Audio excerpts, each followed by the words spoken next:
Before me, Oh, Now that I've said that, he'll probably turn around. actually, San Diego Taxpayers Association has been pretty leading edge in terms of statewide, in terms of best practices for bond oversight committees. Let's see, the annual, the subcommittee, this, I'm losing my agenda. We have a list of who's on what subcommittees, and where am I lost Yes, my- we do. The annual report subcommittee is David Butler and Bernardo Vasquez. It's on the That agenda. needs to I change. lost my agenda. Bernardo's happy. Best practices is Edgar, Dr. Grubb, Terry. Finance is David and Terry. Audit, Nick, David, Terry. Master plan, which I think that's defunct, or are we gonna keep that? What? The audit? Master plan. Master Subcommittee. did, Thought we changed that. Mr. Chair, weren't we going to set up a subcommittee? You know, we talked about one to look at change orders and that, but I think we also talked about one because we wanted to come forward with a recommendation from this group, or at least conversation, about preventive maintenance Right. and deferred maintenance on what we're overseeing. Because I think if we're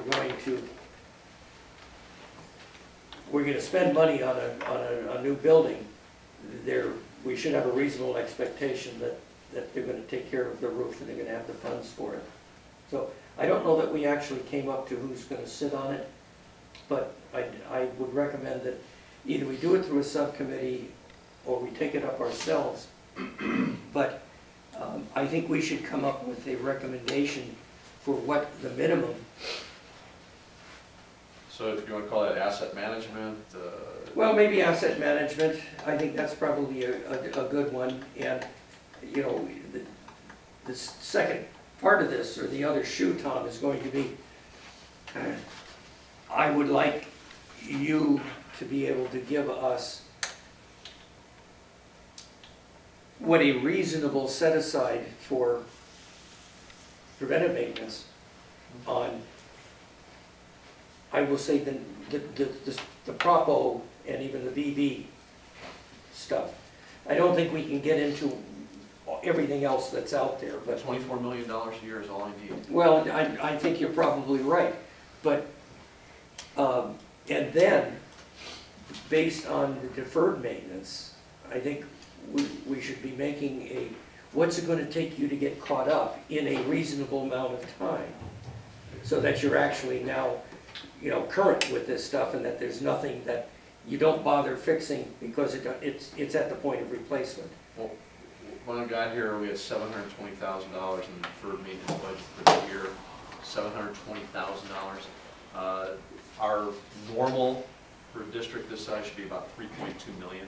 Yeah, and that's the kind of numbers that I would like you to help us with. I'm going to bring you the deferred maintenance plan from last year that we're going to revise with the board, and the new one that I'm going to take to the board. I'm going to bring that to you next meeting and show it to you. Yeah, because in my world, there shouldn't be a deferred maintenance plan. I mean, there should be only preventative maintenance. And quite frankly, I would like to see...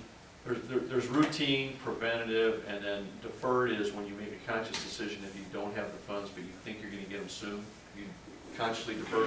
But Right. what we have is ignored maintenance. Well, and that's more what The good thing about that is it doesn't cost you anything, it's zero. Right, except that you should have to, in the perfect world, in the accountancy, in the pluses and minuses, you have, yep, you have a set of numbers that every time you defer it, it shows up as a negative on it. And so there's a dollar amount to that deferral that doesn't accrue to your benefit. And what it does is it holds the decision makers, the electeds, at their feet to the fire. And we run the same thing with City of Chula Vista. And why should we chip seal the streets? I'd much rather give them a park because I need to get reelected next year. So they want to give out the happy dust, and there's nothing sexy about replacing curb gutter, sidewalk, and chip sealing. Until a curb falls in the street and somebody runs over it. Hey, Mr. Chair, if I can make just a comment on something to kind of get back to this. We've got item A as the annual report. We still need to approve the 11-12 annual Yeah. report so it can get published. And I just wanted to check, Tom, because I didn't see it on the agenda, and I didn't see that it's been circulated. Approve annual report? Do we have copies of it so we can look at it and approve it? It's online. It's online. Oh, so we didn't need to print it, and everybody's read the letter and everybody's okay with it? Because I think that thing's been pending for about Yeah, we 6 need to months now. approve We need to get that approved for 11-12. So I mean, not to take us away from the good conversation we're having, but I think that's an important item. Oh, to yeah, get so we to. can get home. That's an action item. Okay. Come on, make a motion? Well, I think we can have an asset management or whatever. My recommendation, Mr. Chair, would be to do away with the master plans subcommittee and change that to asset management. Currently, Dr. Grubb and Kevin O'Neill are on it, but that doesn't mean they have to stay on it. Which the, Well, you were on the former committee. all right. I mean, I have an interest in And the I'll sit deferred up maintenance. on the other one because, And then Mr. Marovich as well. Yeah, deferred maintenance is a big interest item for me. okay. So we want to make a motion to approve the annual audit? Sure. It's actually the annual report. I mean, annual report, I'm sorry. Yeah. I'll make a motion. Item 12. I make a motion that we approve the annual I'll report of second it. 2011-12. All in favor?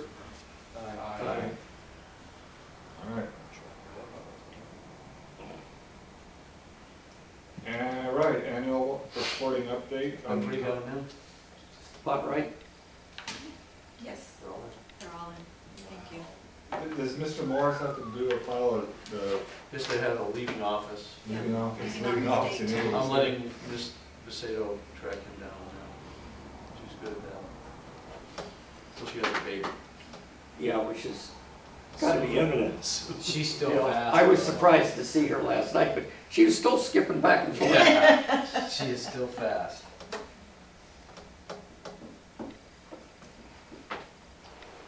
I dare raise one quick one. The minutes to the board meeting are pretty cryptic. I don't know how to deal with it, but just thought I'd raise it as an Well, issue. not ours. Well, when is when we testify to it, but anyway, that's it for me. The next meeting, I believe, is the 8th, Right. May 8th, and also you'll then have a joint meeting on the 13th. And So that's pretty much for sure. that's what was told to me today. It's gonna be interesting to see. So it's 3:30 to 4:30. It's That'll be 1 hour. when to show up. We Full hour? 4:30, Once a year. 1 hour. Well, I know. that's for you to discuss with the board. That will be a meeting we all want to attend. Only an hour. I'll take anybody that wants to go on a tour any place they want to go, Don't let- even on the roof. For the record, don't let a former fighter pilot drive, though. If for anybody that goes, you drive. Hey, you came back in one piece. I did. All right, anything else? So I would like to fold back the idea about going and visiting Just send availability and who else is interested in going to see the classroom with the iPad. If it's 4 or more, we'll have to agendize it. We can do that. Just notice that. We can notice it. We just have a meeting at a different site, and I'll go ahead and ask for a classroom that's using iPads, a 7th grade classroom. And thank you, Kevin, for the comida. Not on a non-report level, it was referred to earlier today that I did meet with Mr. Calhoun and Dr. Alt today, and it was a very good, very positive experience, and I was very much heartened by their attitudes towards trying to solve problems, as opposed to what other things might have been or might be. So I thank you again for that. I sent you an email to that effect. I don't know if you saw Thank you. it. Thanks to the committee, I know it was That took a lot of time to listen to that video, but I thought it was important. Anyway, meeting adjourned.